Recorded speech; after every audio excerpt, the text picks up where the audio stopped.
Once there was a tree, and she loved a little boy. And every day the boy would come and he would gather her leaves and make them into crowns and play king of the forest. He would climb up her trunk, swing from her branches, and eat her apples. And they would also play hide and seek. And when he was tired, he would sleep in her shade. And the boy loved the tree very much. For those of you who are unfamiliar with what I just read, I'm here to share with you a true gem of my own childhood. It is a book called The Giving Tree. It is by the author and artist Shel Silverstein, about, along with many other things, a tree who loved a boy. Every day the boy would go to the tree, swing from her branches, eat her apples, or slide down her trunk. The tree was happy. As the boy got older, he began to want more from the tree. The tree gave and gave until, well, I don't want to ruin the ending. Published in 1964, The Giving Tree remains one of the most beloved classic children's book and is still kept in the front of most kids' bookshelves, but those of adults also. This isn't just because of its clean, simple writing, but because of its deeper meanings. The minimal text and expressive line drawings add to the beauty of the story. Shel Silverstein, the author, sends a message to readers of all ages that allows room for many interpretations. In one way, it is a simple story, in this case, about the friendship between a boy and a tree. But when you read it as an adult, you begin to discover the many intricate themes in the simple process.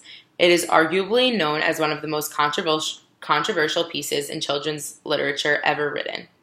Whether you view it as a positive or negative, its ability to catch the minds of such a wide range of people in itself is notable. The message of selfless love is universal. However, what is very special about this book is that its lessons can be viewed in many different ways.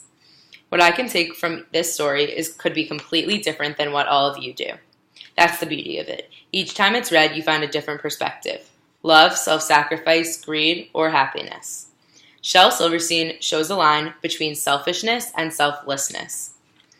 There is a tree that loves a little boy, and every day the boy will come and play and make a crown of leaves and pretend to be king of the forest. He swings from her branches and eats her apples. When he gets tired, he rests in her shade. But things change and people grow up. As time passes, the little boy comes by less and less. When he visits now, it's often to complain or to ask for something. The tree gives all she can. Her apples to sell for money, her branches to build a home, and everything else until she can give no more. When nothing remains of the tree besides a small, cut-down stump, the boy returns as an old man. The tree is sorry she has nothing left to give. It may be a book you can't remember the last time seeing, but when you hear the name The Giving Tree, it is something you think twice about. Whether you remember the fern green cover or those oversized dimensions. Initially, Silverstein had trouble with publishing. Many publishers argued it was too sad or too short ever to sell enough copies. Fast forward to today, it has sold over 10 million copies. Whether you remember the story or not, I encourage you to revisit your childhood and stop for a quick read. See what message you can take out of it.